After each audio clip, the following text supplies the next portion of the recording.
I'm Gloria Mitchell, and if you looked at my family from the outside, you'd think we were blessed beyond measure.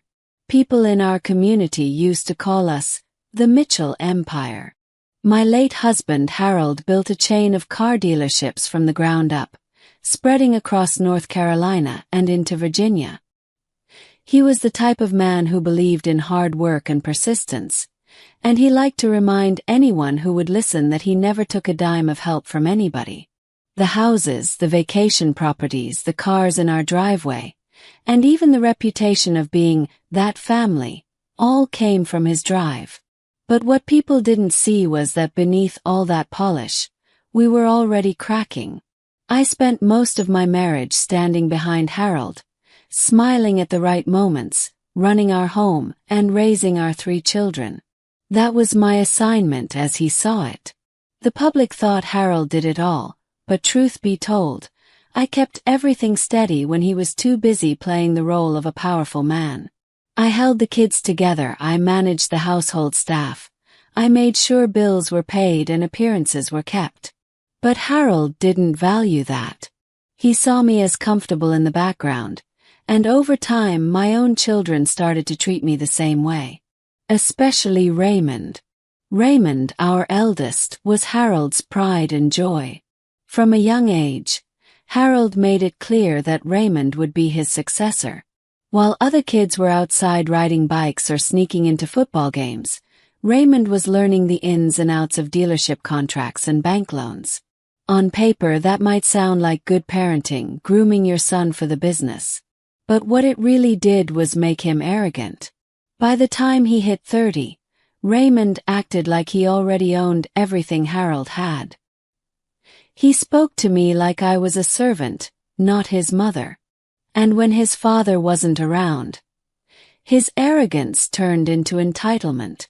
Raymond believed the world owed him everything simply because he carried the Mitchell name. Denise, my daughter, couldn't have been more different. She was the middle child, the one overlooked not just by Harold, but by Raymond as well.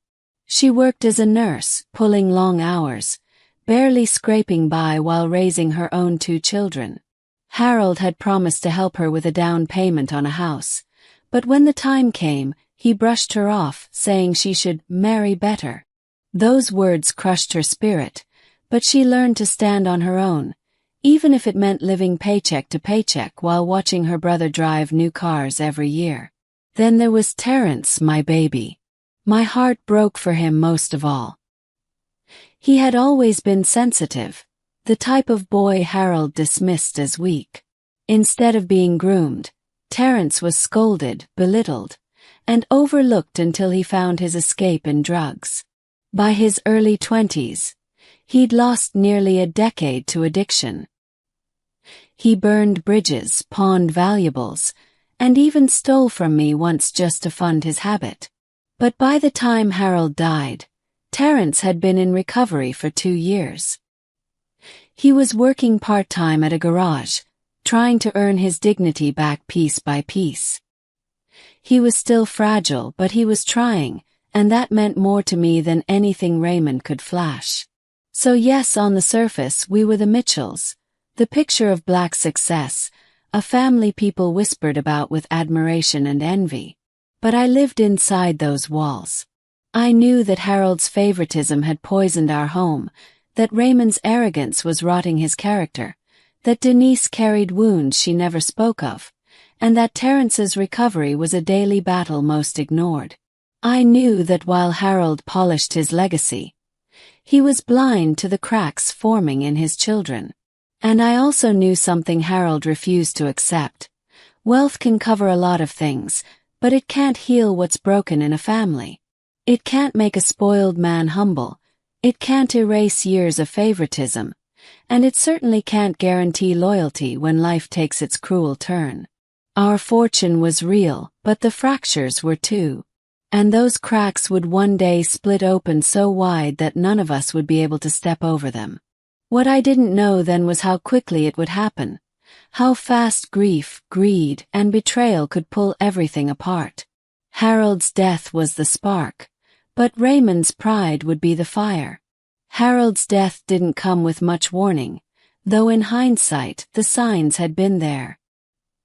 He'd always been a man who pushed himself beyond reason. Even in his 70s, he was still working like he was 40, attending dealership meetings, making late-night calls, and traveling between states. He liked to boast that he'd never slow down, that retirement was for weak men. But that stubbornness came with a price. One morning, while reviewing paperwork at his desk, Harold collapsed from a massive heart attack. By the time paramedics arrived, it was too late. Just like that, the man who thought himself indestructible was gone. The days that followed were a blur of condolences, phone calls, and preparations for a funeral bigger than anything I'd ever wanted. Harold had left behind a name people respected, and with that came the spectacle of a service that felt more like a corporate event than a goodbye. Cars lined up outside the church, floral arrangements arrived by the truckload, and men who hadn't spoken to Harold in years suddenly showed up, dressed in their finest, to shake hands and be seen. But behind the polished surface, the cracks in our family grew wider. Raymond took charge of the funeral arrangements as if he were already the head of the family. He talked over me in front of people, dismissed Denise's input, and hardly acknowledged Terence at all. Every decision became his alone, from the casket to the order of service. At one point, when I suggested something Harold once told me he wanted, Raymond brushed me aside with a sharp tone. "Mama, let me handle this. Dad wanted it to look professional. We can't make this about emotions." That cut deeper than he realized. Harold was my husband of more than 40 years, yet my voice meant nothing the moment he was gone. Denise tried to speak up once during a planning meeting, reminding Raymond that Harold had always favored simplicity over extravagance. Raymond snapped back, saying, "That was when he was alive.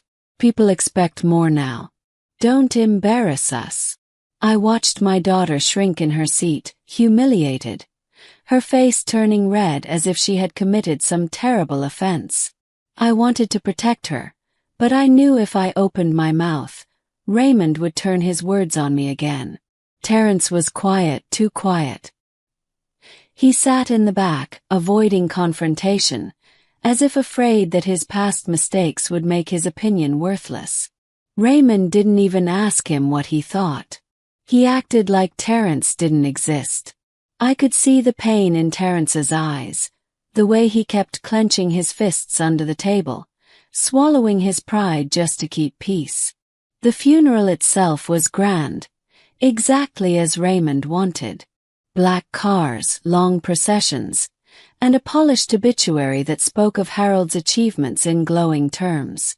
I stood at the graveside, numb, holding back tears, while Raymond shook hands and smiled at businessmen as if it were a networking event. People patted him on the back, calling him the new Mr. Mitchell. It was almost as if Harold's death had become Raymond's stepping stone.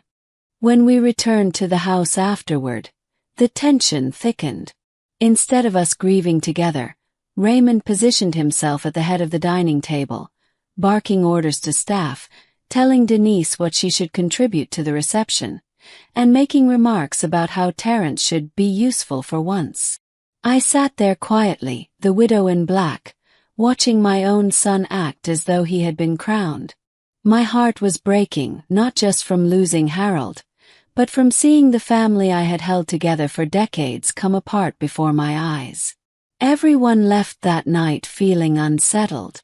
Denise went home frustrated and unheard. Terence left with his head down, and I went to bed with a cold realization that Harold's death hadn't just ended his life. It had marked the beginning of a battle I wasn't prepared for. Raymond was no longer just arrogant. He was dangerous with power. He had convinced himself that everything Harold owned now belonged to him. And though Harold was buried in the ground, his shadow loomed larger than ever, pushing us toward conflicts none of us could yet imagine. The will reading took place a week after Harold's funeral, in a polished law office downtown. I remember sitting there in my black dress, still carrying the weight of fresh grief, while Raymond leaned back in his chair like he was waiting for someone to hand him a crown. Denise sat beside me, nervously twisting her hands, and Terence lingered on the other side, clearly uncomfortable in the expensive room. The lawyer, Mr. Franklin, adjusted his glasses, cleared his throat, and began reading the will Harold had left behind. From the very first line, Raymond's chest swelled. Harold's voice, written in ink, spoke of his great pride in his eldest son, Raymond, for his role in carrying forward the Mitchell name and business. As those words left the lawyer's mouth, Raymond smirked, glancing around the table as if to say, "See? This was always meant for me." The lawyer listed out the assets one by one. The dealerships, the estate, the investment accounts, and the liquid sum of $50 million. And each time Harold's words seemed to reference my eldest son, Raymond practically nodded along, already claiming it in his mind. He didn't wait for the full context, didn't pause to hear every clause. To him, the moment Harold's name was attached to his, it was confirmation that he had been chosen above everyone else. Denise leaned forward at one point, asking quietly if provisions had been made for her and Terence. Raymond cut her off before the lawyer could answer. "Daddy made it clear who the heir is," he said, his tone sharp.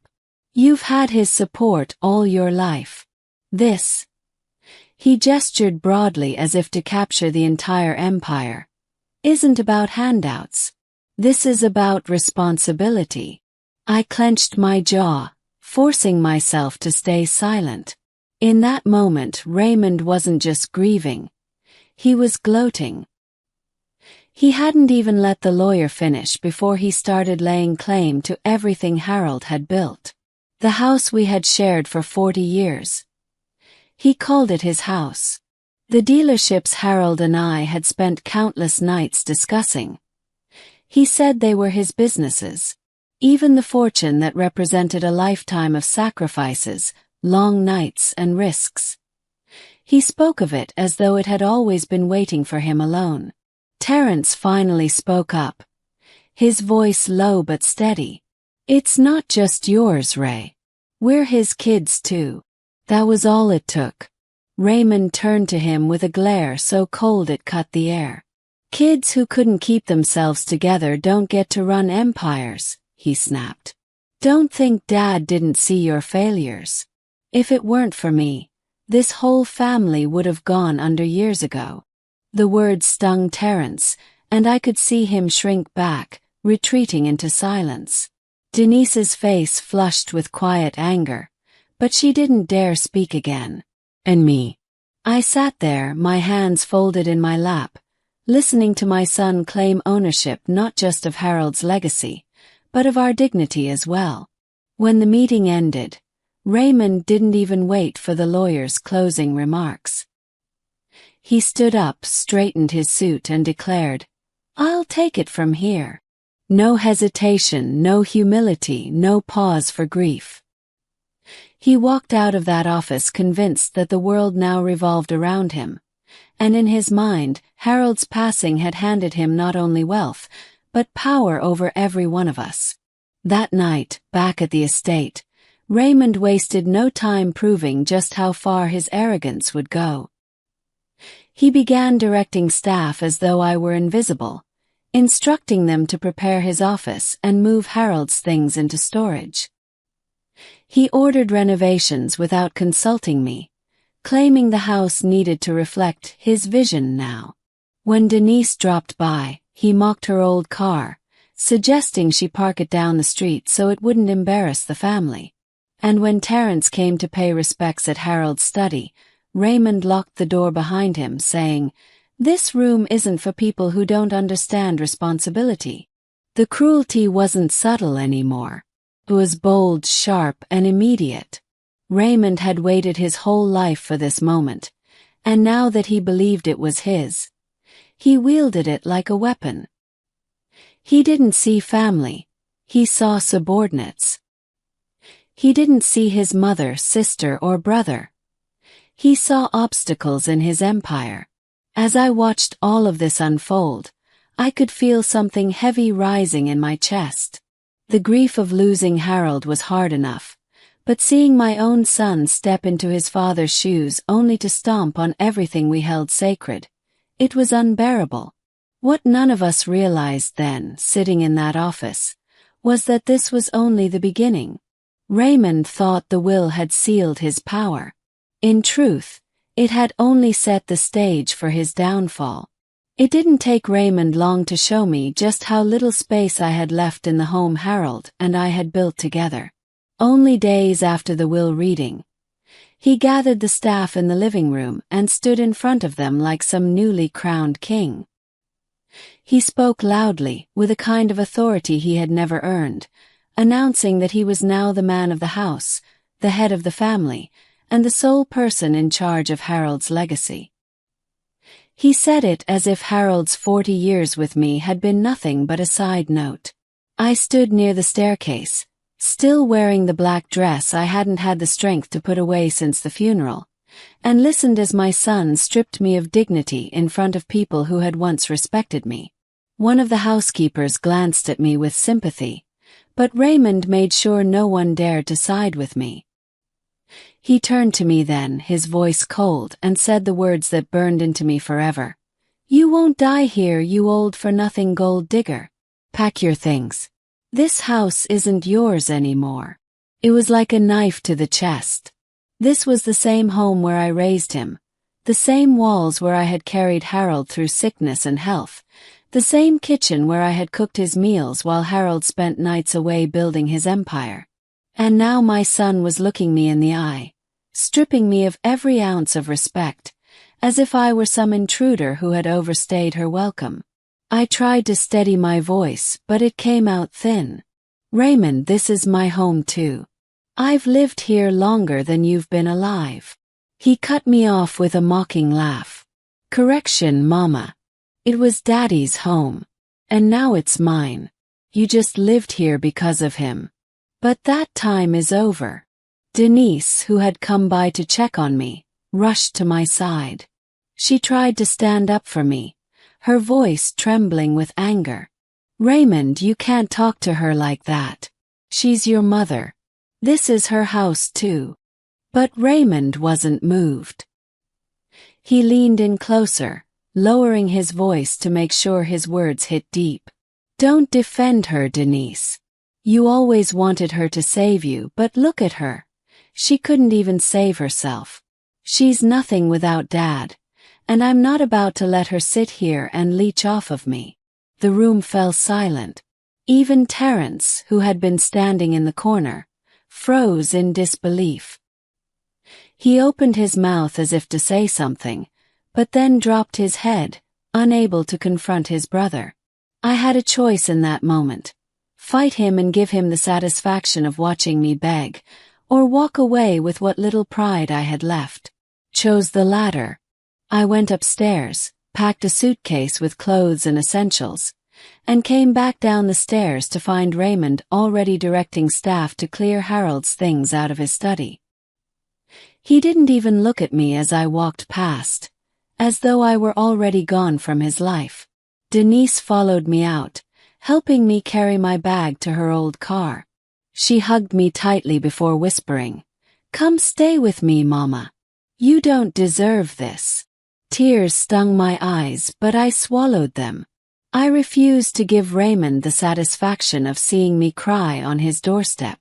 That night, I laid down on Denise's couch in her cramped townhouse, surrounded by the sound of her kids sleeping in the next room.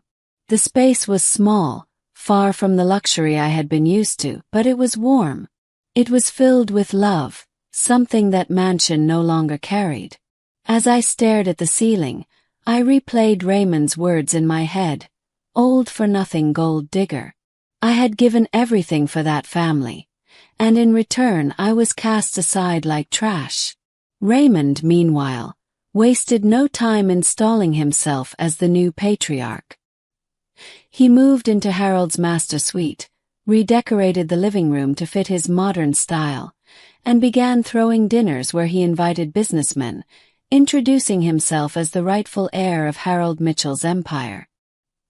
He stood at the head of the table, the same table I had once set with care, and bragged about the millions now under his control.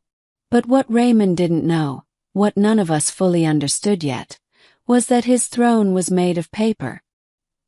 He thought he had conquered us by pushing me out, but all he had done was set the stage for the kind of downfall money couldn't protect him from. My humiliation wasn't the end. It was only the beginning of a reckoning that would shake every corner of his life. 3 days after Raymond threw me out of my own home, I was still trying to adjust to Denise's small townhouse. The couch became my bed, and though Denise's children offered me love that Raymond never could, my heart was heavy with shame. I had gone from being the matriarch of a family empire to carrying my suitcase like a stranger. But then, on that third day, a call came that changed everything. It was Mr. Franklin, Harold's lawyer. His tone was calm, professional, but there was something pointed in his words. "Mrs. Mitchell, I need you and your children back in my office. There are details about the will that need to be clarified. It seems some things were overlooked in our first meeting." I almost didn't want to go, but Denise insisted. Terence came too, quiet as always, but Raymond arrived late, strutting in like a man who owned the world. He wore a new suit, clearly bought with money he assumed was his, and sat down across from me with a smirk. "I don't know why we're here again," he said. "The will already made it clear. I'm in charge now." Mr. Franklin leaned back in his chair, folded his hands, and looked directly at Raymond. Then he chuckled softly, shaking his head. "Raymond, did you even read the will in full? Or did you just hear what you wanted?" The room went silent. Raymond's smile faltered.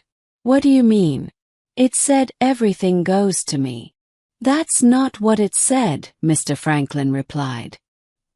He pulled out the thick folder, flipped a few pages, and read aloud. "While my eldest son Raymond is acknowledged for his role in continuing the family name, my assets, businesses, liquid accounts, and properties are to be placed in a trust. That trust is to be controlled and managed by my wife, Gloria Mitchell, for the remainder of her lifetime. Raymond is to serve as beneficiary, with distributions at her discretion, pending his ability to demonstrate responsibility." The words hung in the air like a bomb. Raymond's face turned pale, his mouth opening and closing as if searching for words. Denise's lips curled into the faintest smile, and Terence, for the first time in days, lifted his head. Mr. Franklin wasn't done. He flipped to another document and slid it across the desk. "And furthermore, regarding the estate, Harold amended the deed in 1998. Gloria Mitchell's name was added as co-owner. That property can't be claimed, sold, or transferred without her consent. In other words, Raymond, it was never solely yours to begin with." Raymond slammed his fist on the table. "That's a lie. He told me I would inherit everything." Mr. Franklin raised an eyebrow. "Your father may have told you many things, but he put his trust in your mother, not you. The language is clear. You don't control the money, the house, or the business. Your mother does." I sat there quietly, my heart pounding, the sting of humiliation from 3 days ago still raw. But now I felt the ground shift beneath us. Raymond looked at me, his face twisted in disbelief, and for the first time, he saw that his arrogance had no power. "Mother," he said, his voice cracking, "please, you can't do this. You know I need access to those funds. I have plans. The dealerships." I didn't say a word. I didn't need to. The truth was in the paperwork, written in black and white, stronger than any of Raymond's pride. Within minutes, the man who had mocked me called me a gold digger, and thrown me out of my own home was reduced to begging in front of everyone. His shoulders hunched, his voice desperate. "Mama, please. I can't run this without money. Just give me control." But control was no longer his to demand. It was mine. When we left that office, I walked out with my head high. Denise by my side, Terence just a step behind. Raymond trailed us, broken and silent, the weight of his downfall settling onto his shoulders. 3 days earlier, he had cast me out like I was nothing. Now he was on his knees, begging me for what he thought he'd already won. And that was only the beginning of his crumble. Walking out of that lawyer's office, I didn't feel the need to shout, celebrate, or rub it in. My dignity had already spoken for itself. Harold's words, written years before his death, had restored what Raymond tried to strip from me. The weight of humiliation I carried 3 days earlier began to lift, not because Raymond apologized, but because the truth of who I was and what I meant to Harold was now undeniable. Back at Denise's townhouse that evening, she made me tea and wrapped her arms around me. "Mama," she whispered, "Daddy must have known. He must have seen what Raymond was becoming." Her words gave me comfort. For so long I thought Harold had overlooked me, but in those private amendments to his will and deed, he had finally acknowledged what I had always been, the backbone of our family. Raymond, meanwhile, couldn't hide his shame. The very next day, he showed up at Denise's door, his suit wrinkled, his confidence gone. He tried to act composed, but his eyes betrayed him. He wanted to talk, to convince me to hand him access to the trust, but Denise's children saw him first. "Uncle Ray's here," they shouted, running to the door. He smiled weakly, but I noticed the difference. He wasn't greeted as the new Mr. Mitchell. He was just a man desperate for forgiveness. Inside, he sat across from me at the kitchen table, fumbling with his words. "Mama, we got off on the wrong foot. I didn't mean what I said. I was grieving, I was overwhelmed. You know I can handle the businesses better than anyone. If you could just release some funds." His voice trailed, his hands trembling slightly. But this time I didn't rush to comfort him. I didn't raise my voice either. I just looked him in the eye and said calmly, "Raymond, your father trusted me to decide what's best. And that's exactly what I'll do." It was a short answer, but it left him speechless. He expected anger or softness, not a mother who had found her footing again.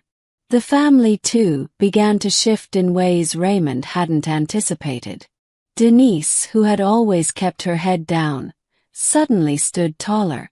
She didn't have to shrink in his presence anymore, not when the law had confirmed what she already knew. He wasn't the sole heir, he wasn't untouchable. Terence, though still fragile, began to gain confidence as well. He told me later that seeing Raymond beg in front of the lawyer gave him a strange sense of justice. For once, he couldn't hide behind Dad's shadow, Terence said. Raymond's embarrassment spread quickly through the family. Cousins who had attended the funeral began whispering, asking why he no longer spoke with the same authority. Even Yolanda, his wife, grew quieter around him. She had stood proudly beside him during the funeral, introducing herself as the new Mrs. Mitchell, but now she avoided making eye contact at gatherings, as though she knew his pedestal had crumbled. I didn't gloat. I didn't tell anyone what they should think of him. I didn't have to. The silent shift was happening on its own. Every time Raymond tried to assert control, someone would glance toward me, waiting for my confirmation. At family dinners, the staff he once barked orders at now hesitated, looking in my direction before moving. The power he tried to claim had slipped back into my hands, without me ever raising my voice. For Raymond it was unbearable. The man who thought himself the center of the empire was now sitting at the edge, ignored, dismissed, and stripped of the control he believed was his birthright. He tried to save face, but each attempt only deepened the cracks in his image. The more he insisted he was in charge, the more obvious it became that he wasn't. I didn't need to humiliate him further. I didn't need to scream or fight. My revenge had already begun, not through force but through dignity. I sat calmly, carried myself with quiet strength, and let the truth do the work. Raymond's downfall wasn't loud. It was slow, public, and humiliating in ways only silence could achieve. And as the fractures widened in our family, I could sense something even greater coming. This wasn't just about money anymore. This was about legacy, loyalty, and the lies Raymond had been hiding for years. He thought losing control of the trust was the end of his problems. He hadn't yet realized it was only the beginning. When Harold was alive, his younger brother Leon was always kept at arm's length. He had once been part of the dealership board, but Harold caught him skimming money from accounts and using company funds to fuel his gambling addiction. Harold pushed him out quietly to avoid scandal, but he never fully cut ties. That was Harold's flaw. He thought he could control Leon, when in truth Leon was the kind of man who thrived in shadows. After the funeral, Leon disappeared for a while, just long enough to make it seem like he was grieving. But when the whispers about the will started circulating, about how Raymond didn't truly control the empire, Leon saw his opening. And he came back, not with condolences but with threats. I heard about it first from Terence. He had stopped by the estate to check on Raymond, only to find Leon sitting comfortably in Harold's old study, a glass of scotch in his hand, smirking like he owned the place. Raymond was pacing, sweating. His usual arrogance cracked wide open. "What are you doing here, Leon?" Terence had asked, his voice cautious. Leon had leaned back in Harold's leather chair, tapping his fingers against the glass. "I'm here to remind little Raymond that debts don't disappear just because a man dies. Your daddy kept me off the books, but I've still got the receipts. And if Raymond here doesn't want me dragging those skeletons into the light, he'll find a way to make me comfortable." When Terence told me what he'd seen, I wasn't surprised. Leon had always been circling, waiting for weakness. And Raymond was nothing if not weak in the face of exposure. I later learned that Raymond had borrowed money from Leon years ago to cover gambling nights of his own. He thought Harold would never find out, but Leon kept the IOUs tucked away like weapons. With Harold gone and Raymond stripped of control over the trust, those old secrets became tools of blackmail. Leon began visiting the estate more frequently, strutting through the halls like he had every right to be there. The staff looked uneasy, but Raymond didn't stop him. He couldn't. Leon had him by the throat. Whenever I saw Raymond now, he looked thinner, distracted, as if he were carrying the weight of something he couldn't share. And when I pressed him, he snapped at me, his temper short, his eyes darting like a trapped man. It didn't take long before signs of Leon's influence became obvious. Cars started disappearing from the dealership lots, sold under the table for cash that never made it into company accounts. Payments went missing, contracts delayed.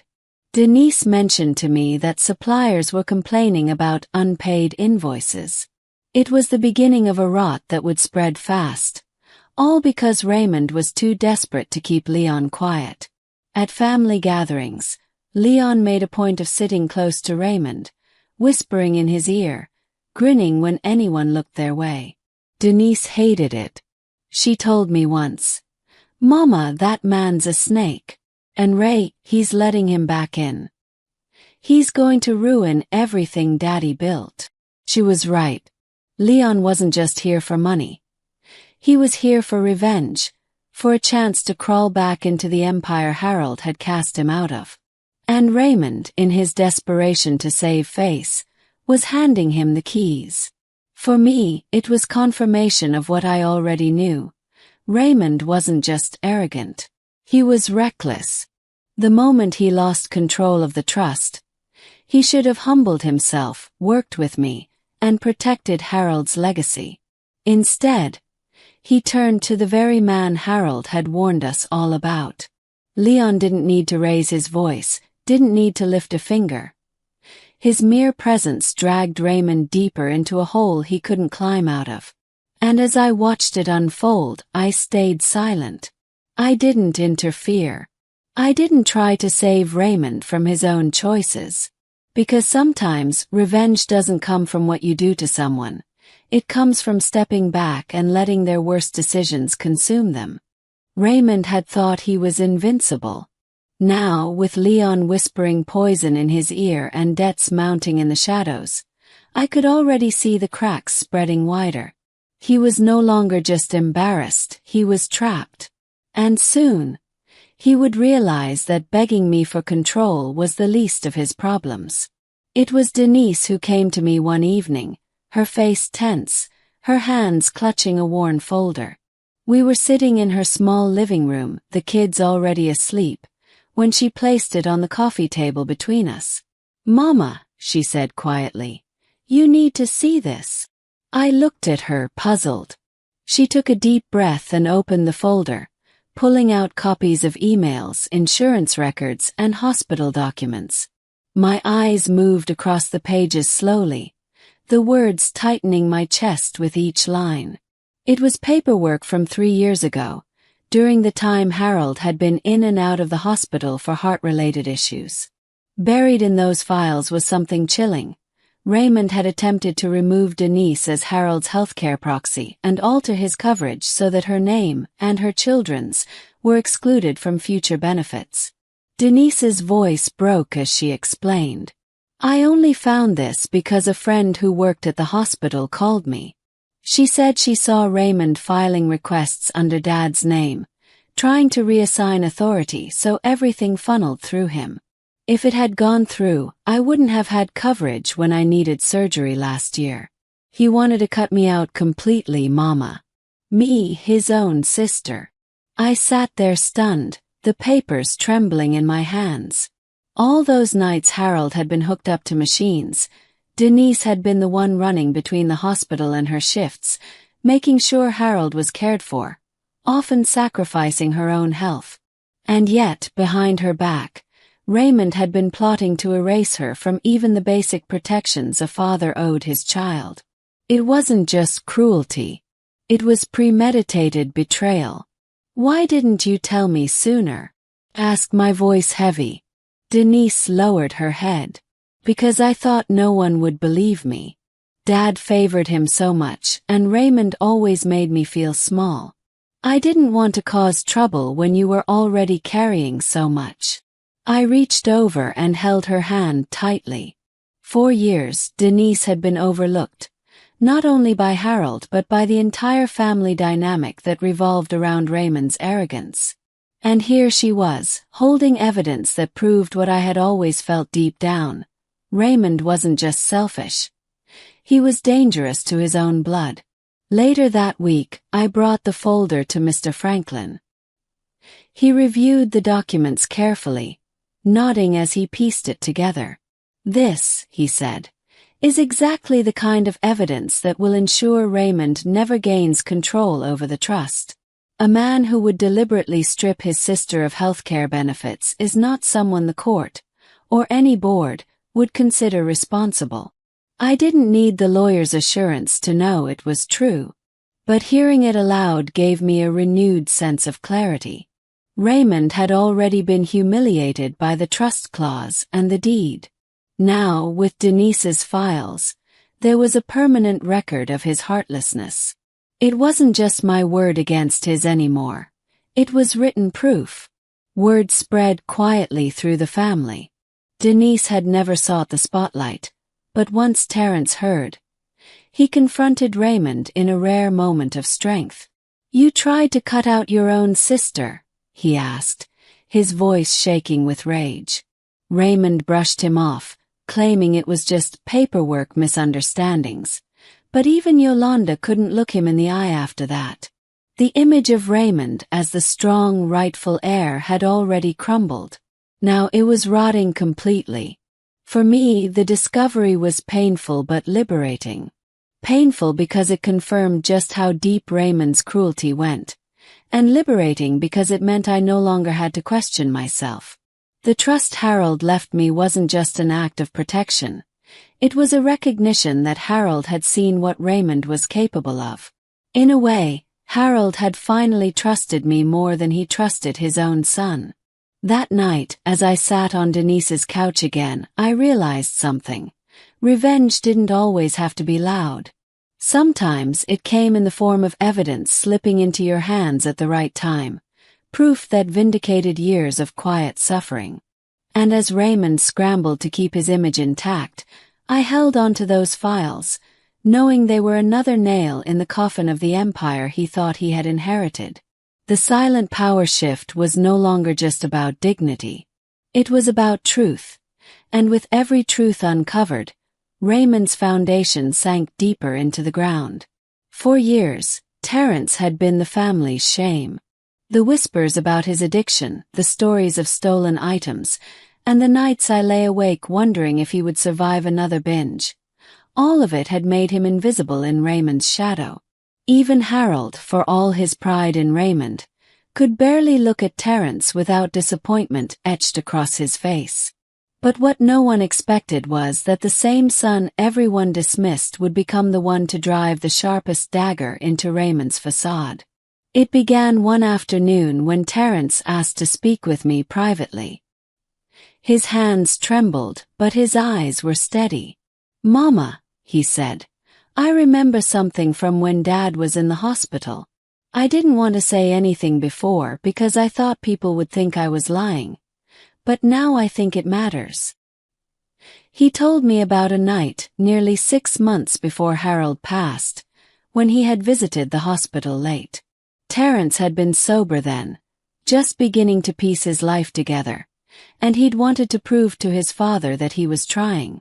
When he walked into Harold's room, he found Raymond already there, with papers spread out on a clipboard.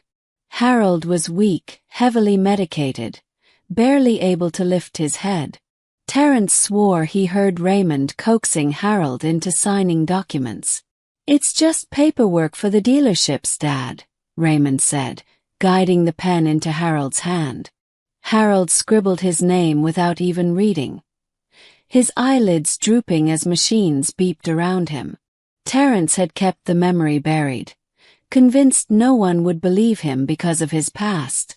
But now, with Denise's files and the lawyer's revelations, his story carried weight. I urged him to tell Mr. Franklin, and when he did, the lawyer's expression hardened. "If what you're describing is true," he said, "those signatures could be challenged. Any document signed under sedation, without full awareness, is questionable in court. Combined with the evidence Denise provided, this paints a very dangerous picture of Raymond's conduct." Terence's account became more than just a story. With Mr. Franklin's guidance, he described the scene in a sworn statement.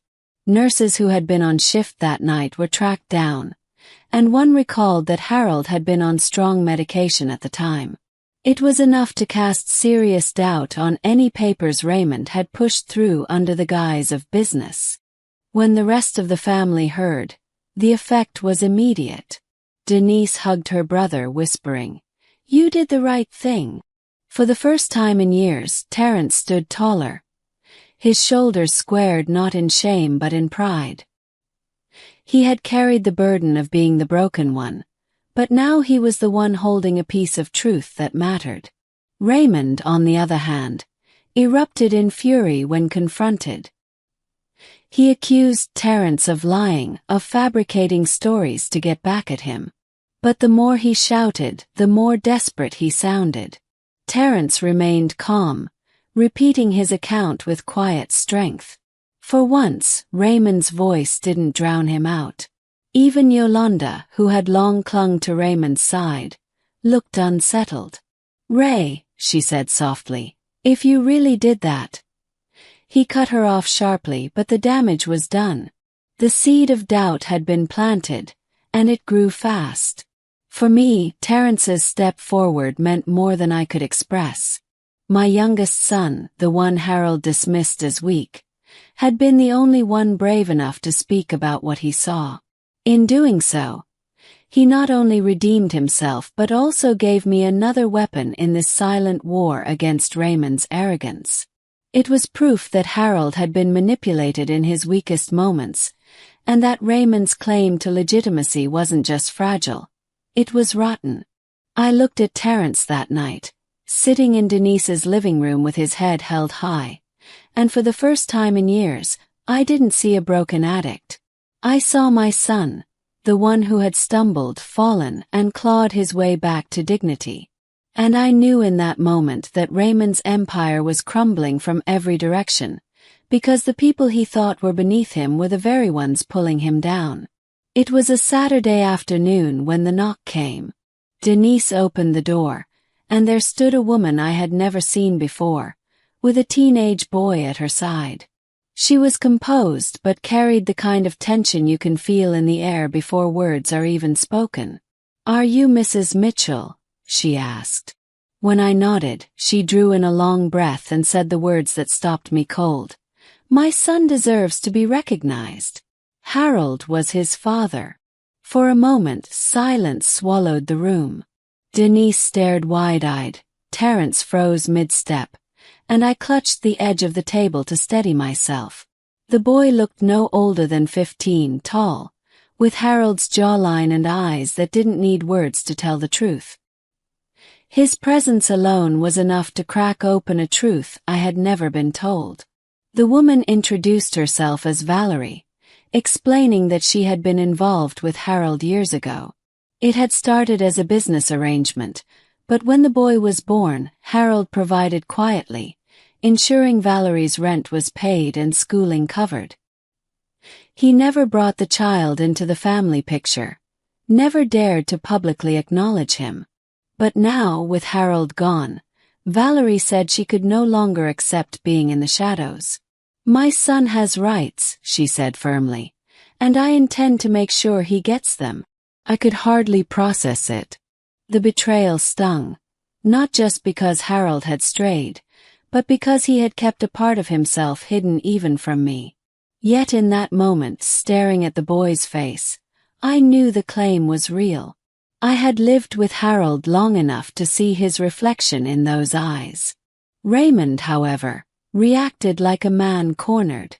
The moment he heard the news, he stormed into Denise's home, his voice booming through the small rooms. "This is nonsense. She's lying. That boy isn't Dad's. She's just here for money." He towered over Valerie, dismissing her words as though shouting could erase the resemblance staring back at all of us. But Valerie didn't flinch. She pulled out paperwork, school forms with Harold listed as guardian, bank statements showing regular deposits from accounts tied to him, even letters he had written over the years. It wasn't speculation. It was evidence. Raymond's panic only deepened when Mr. Franklin confirmed the implications. If paternity is proven, the boy is entitled to a share of the estate. That share cannot be ignored or negotiated away. He is by law Harold's heir. Raymond tried everything to suppress it. He accused Valerie of fraud, threatened legal battles, even attempted to pay her off to disappear quietly. But what he didn't understand was that his resistance only made him look guiltier. The harder he pushed, the more people began to question what he was trying to hide. Denise shook her head at him in disgust. Terrence called him out for hypocrisy, and even Yolanda withdrew into silence, no longer able to defend his crumbling facade. As for me, I made no attempt to stop Valerie. I let her speak, let her evidence spread across the table for everyone to see. Because deep down, I knew the truth had to surface.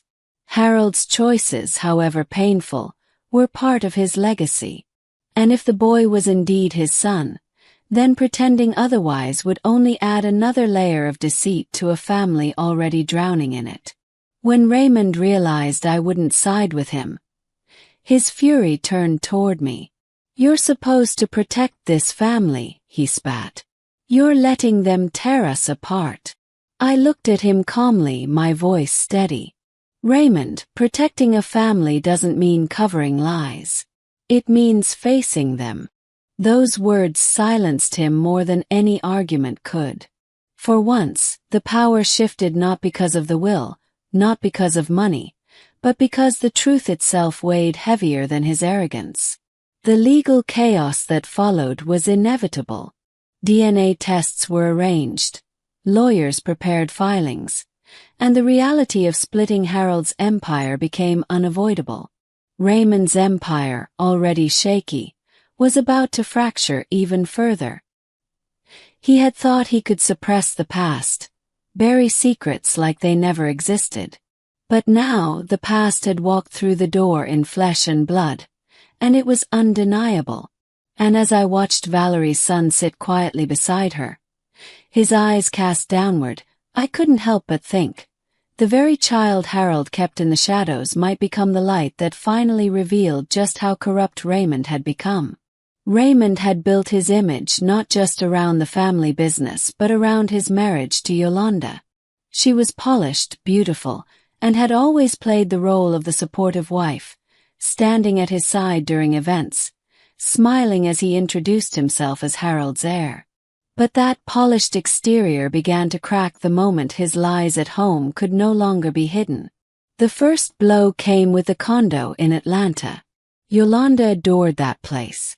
It was her escape, a high-rise apartment overlooking the city, where she could host her friends and pretend she was living the life of a true socialite. What she didn't know was that months before Harold's death, Raymond had mortgaged the property to cover debts he had racked up with Leon and other backroom dealings. When the letters came threatening foreclosure, Yolanda's world tilted. She stormed into the estate one evening, her voice echoing through the halls. "Ray, what is this? Why didn't you tell me?" She waved the notice in his face, her hands trembling. The staff froze, watching the scene unfold. For the first time, Raymond wasn't in control. He was cornered by his own wife. Raymond tried to bluff his way through it. "It's temporary. Just a business move. Once Mama releases the funds, everything will be fine." But the words rang hollow. Yolanda knew the truth now. There were no funds at his disposal. Every dollar passed through my hands, not his. The humiliation grew worse when it came to their children. Raymond had always boasted that he would put them through the finest schools, that the Mitchell legacy would guarantee them opportunities. But when tuition bills came due, Yolanda discovered that the accounts were nearly empty. Desperate to maintain appearances, she called me directly, her voice breaking. "Mrs. Mitchell," she whispered, "I don't know what else to do. The school is calling daily." I didn't hesitate. I paid the tuition myself, writing the check in my name. And I made sure the receipts were mailed to their home, not tucked away quietly. It wasn't spite, it was clarity.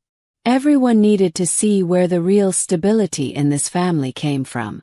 When the receipts arrived, Yolanda confronted Raymond in front of the children. "Your mother paid their tuition. Not you. Do you know what that feels like, Ray? To explain to our kids that their grandmother is keeping them in school while you're out here pretending to be in charge." Her voice cracked, and for once, the children's eyes weren't full of admiration for their father. They were full of disappointment. Raymond tried to regain his footing, but each attempt made him look smaller. The man who had once boasted about being the patriarch now sat silent at his own dining table, his wife's words cutting deeper than any business failure. Yolanda began spending more time away from him, retreating into her circle of friends, embarrassed by the whispers that followed her name. She stopped defending him at gatherings, stopped introducing him with pride. To the outside world, it looked like cracks in a marriage. But inside the family, it was something much deeper.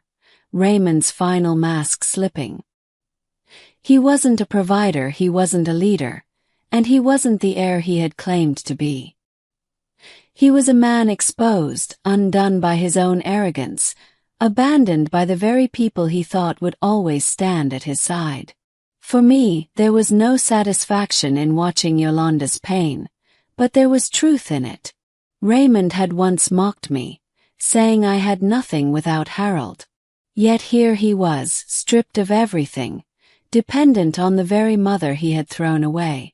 And unlike him, I didn't need to raise my voice or claim a title. I simply acted, quietly ensuring my grandchildren were secure, even if it meant their father's pride crumbled in the process. By the end of that season, Yolanda stopped wearing her wedding ring in public. The condo was gone, the accounts drained, and the family whispers grew louder. And Raymond.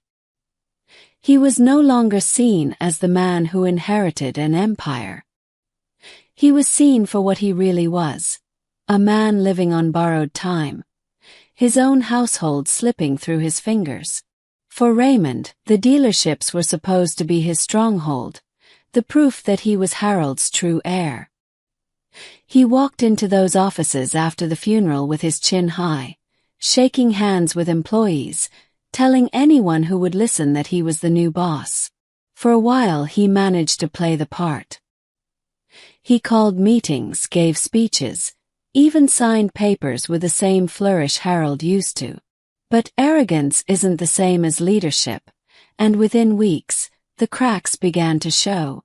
The first blow came when I met with Mr. Franklin to review the trust accounts tied to the business. What we discovered was alarming. Irregular withdrawals, unexplained payments, and discrepancies in dealership revenue that traced back to Raymond and Leon's dealings. Cars had been sold off record, invoices forged, cash slipping through the books. The files painted a picture of not just carelessness but corruption. I took immediate action. With the authority Harold had given me in the trust, I froze several accounts tied to the dealerships. Raymond walked into the bank one afternoon to withdraw funds for payroll, only to be told the accounts were inaccessible without my signature. He stormed into my presence afterward, his face red with rage.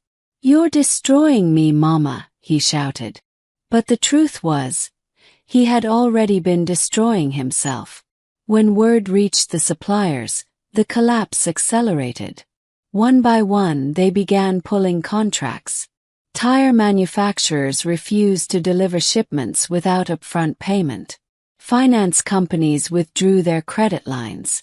Even advertising agencies severed ties, unwilling to risk being dragged into Raymond's chaos.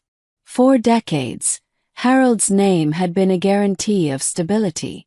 Under Raymond, it became a warning. Employees started whispering in the halls. Mechanics complained that their paychecks were late. Salesmen, once proud to work under the Mitchell name, began taking calls from competitors. The dealerships that had once buzzed with activity now sat half-empty, customers hesitant to sign deals with a company drowning in uncertainty. And still, Raymond tried to keep up the performance. He drove up in expensive suits and cars, even as the lights flickered in his offices from unpaid bills.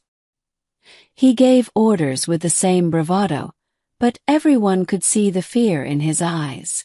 The man who had once mocked me, calling me an old-for-nothing gold digger, now looked like a child pretending to run an empire. Behind the scenes, I moved strategically.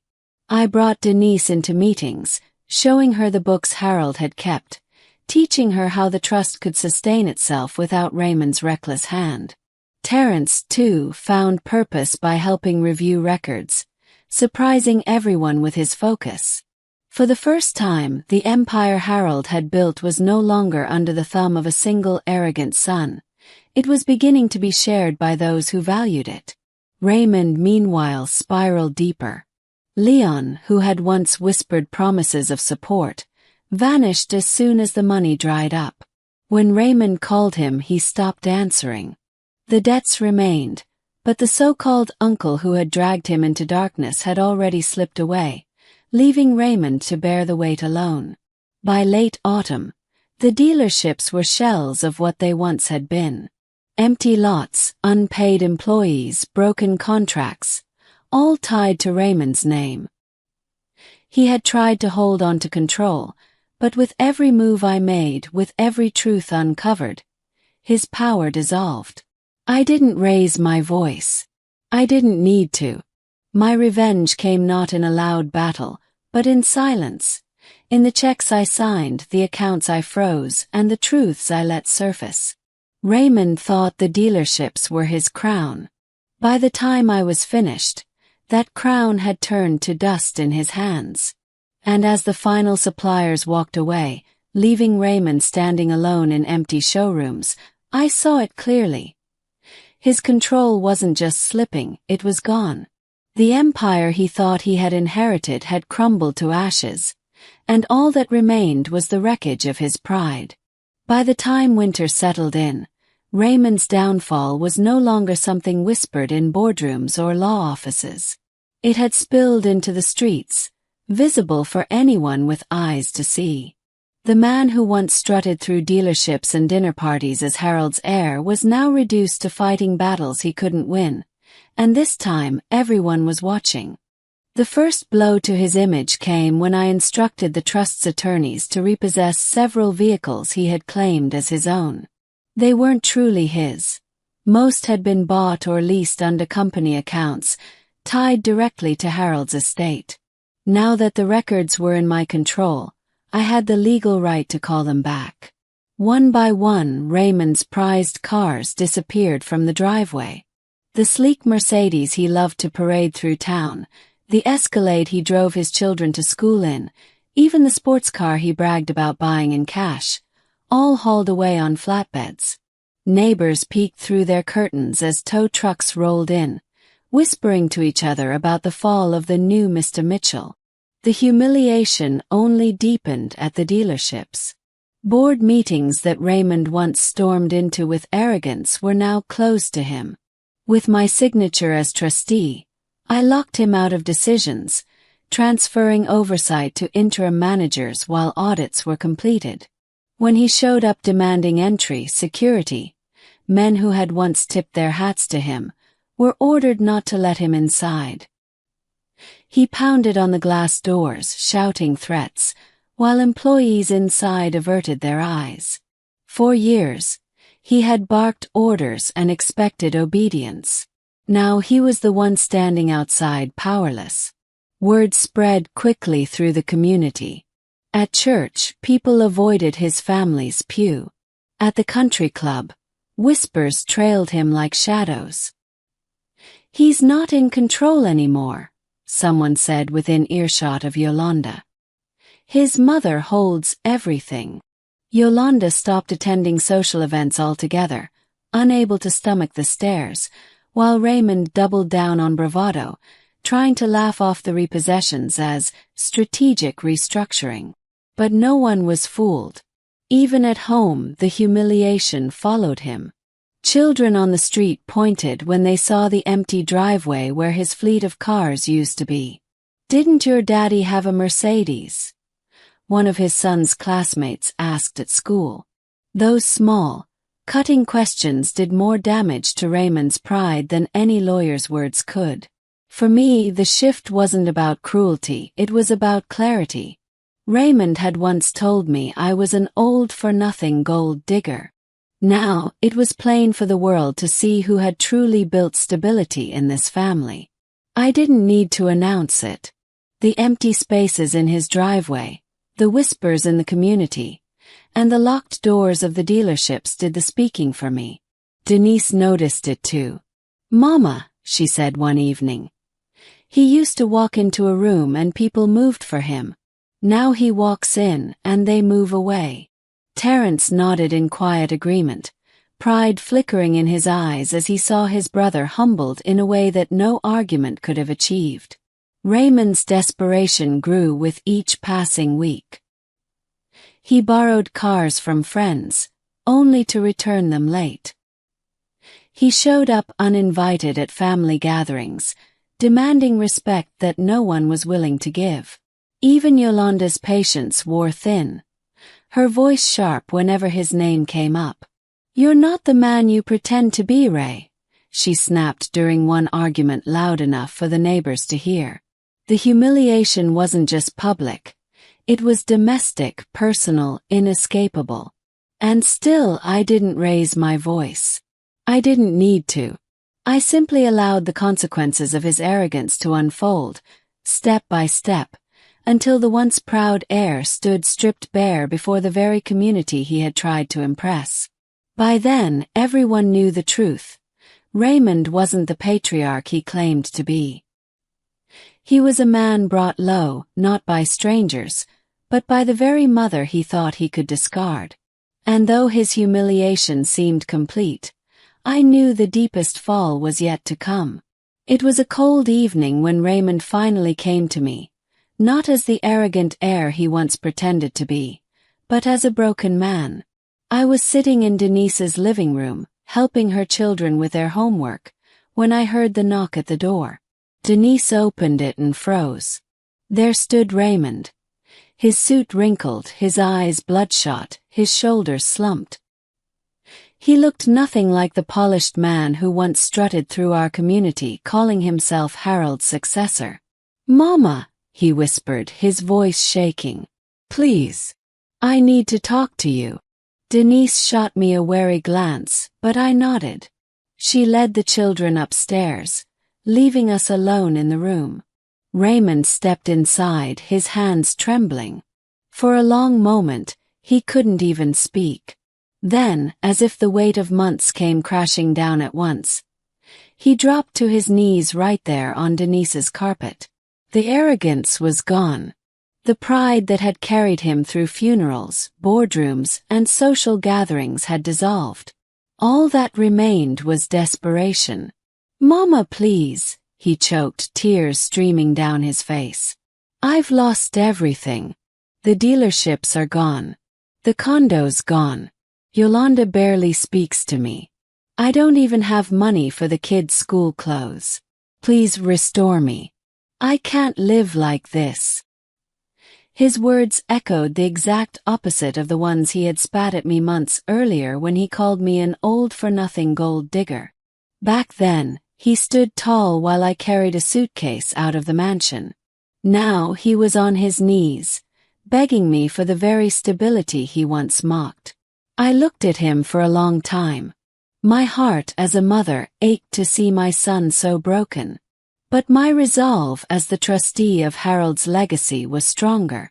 Quietly I shook my head. "Raymond," I said calmly, "your father trusted me to protect what he built. I will not put it back in the hands of the same man who nearly destroyed it. You've made your choices. You must live with them." He wept openly, clutching at my skirt like a child. "Please, Mama. I'll do better. I'll listen this time. Just give me control. People are laughing at me. I can't stand it anymore." But pity was not enough to erase the truth. He hadn't just failed himself. He had tried to strip his sister of health care, manipulated his father in a hospital bed, and betrayed the very family he was supposed to lead. Those were not mistakes born of ignorance. They were choices born of arrogance and greed. I gently pulled my skirt from his grasp and stood. "Raymond," I said, my voice steady, "a good name is worth more than money. You traded yours for pride. Now the world sees the truth. That cannot be undone." He lowered his head, sobbing into his hands. For the first time in his life, he wasn't the center of the room. He was a man stripped of pride, dignity, and illusion, left only with the consequences of his actions. When Denise came back downstairs, she found him still kneeling, tears soaking the carpet. She didn't scold him. She didn't comfort him either. She simply walked past, gathering the kids for bed, leaving him to face the silence of his fall. That night, Raymond left with nothing, not even the strength to slam the door behind him. And I knew, deep in my soul, that this was the true moment of reckoning. The empire Harold built had been protected, Denise and Terence had found their footing, and Raymond. He had been brought to his knees, not by force, but by the weight of his own downfall. I didn't rejoice. I didn't gloat. I simply stood firm because revenge wasn't about shouting. It was about watching the proud fall and knowing you had protected the legacy they tried to destroy. In the end, my victory wasn't loud. It didn't come with shouting in the streets or throwing Raymond out the way he once threw me. It came in silence, in signatures on paper, in meetings behind closed doors where I made decisions not out of anger, but out of clarity.